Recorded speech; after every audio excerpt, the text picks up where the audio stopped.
আমার এক ভাই উত্তরে কইরা তোমার এমপি সাহেব কইবা ভাই, আমি আপনার লাইভের মাধ্যমে আমি রিপ্লাই দিতে চাই। আমার এমপি সাহেব, এমপি মুরহমান মানিক সাহেব বাংলার মাটিতে আছে, ইনশাল্লাহ থাকবো।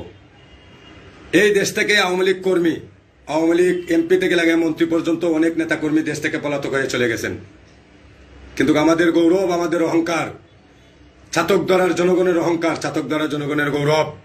এই মানুষ এখন বুঝুক কোন নেতা দুঃসময়ে কর্মীকলদের জনগণের পাশে থাকে। কিন্তু এই কথাটা যদি মানুষে ভুলে যায়, তা আমি মনে করবো মানুষ আর মানুষ নয়। আপনারা দেখেন, দেশে একটা আন্দোলন হওয়ার পর থেকে এমপি মুরহমান মানিক সাহেব একে জেল হারছে, জনগণের পাশ থেকে কর্মীকলদের সামন থেকে নজর সরে যায় নাই। এই চাতক দ্বারা জনগণ, চাতক দ্বারা কর্মীকলতর সামন থেকে এমপি মুরহমান মানিক সাহেব এক নজর সরে যায় নাই।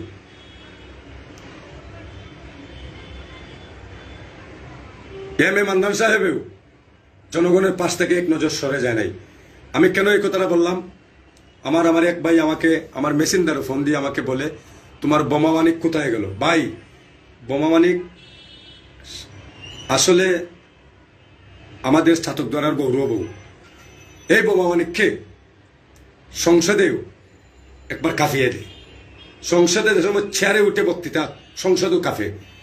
আমি আজকে শুনলাম আপনার মুখ থেকে বোমা মানিক। আমরা বোমা মানিক তো কখনো বলতে পারবো না। কেন? দুঃসময়ে এমপি মুরহমান মানিক সাহেব এই চাতক দ্বারার জনগণের কর্মীকলতার পাশে ছিল, এক নজর সরে যায় নাই। উনি জেলকে ভয় করে নাই, কর্মীকলতার পাশে ছিল। লুকাইয়া আসিল বা বাস্তবায়নে আসিল তো এমপি মুরহমান মানিক সাহেব চাতক দ্বারা জনগণের পাশে ছিল। আপনি আমাকে ট্রেড দেন ভাই, আপনি আমাকে ট্রেড না দিয়ে আপনার শরীরের প্রতি আপনি ট্রেড দেন। আমি বয় ব্যক্তির ফুলা নাই, আমি বয় ব্যক্তি কখনো আমি ভয় করি না। আর যদি আপনি ট্রেড দিতে চান, আমাদের সামনে চলে আসেন। আমি বিশেষ করে চাতক দ্বারার দক্ষিণ চাতকের মানুষকে আমি এই কথাটা বলবো, এমপি মুরহমান মানিক সাহেবকে আপনারা ভুল বুঝবেন না।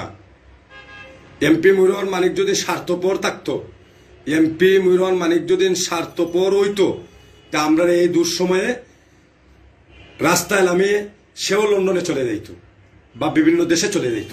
আমাদের পাশে তো চাতক দ্বারা, বাংলা বাজারের পাশে তো ইন্ডিয়া, এদিকে তো উনি চাইলে চলে যাইত, কিন্তু যায় নাই। এই চাতক দ্বারার জনগণের কর্মীকলতর পাশে ছিল। উনি একে জেলের সম্মুখীন হয়েছে, কিন্তু কর্মীকলতরে একা রেখে যায় নাই। আমি এই কথাটা কেন বললাম? আমার এক ভাই আমাকে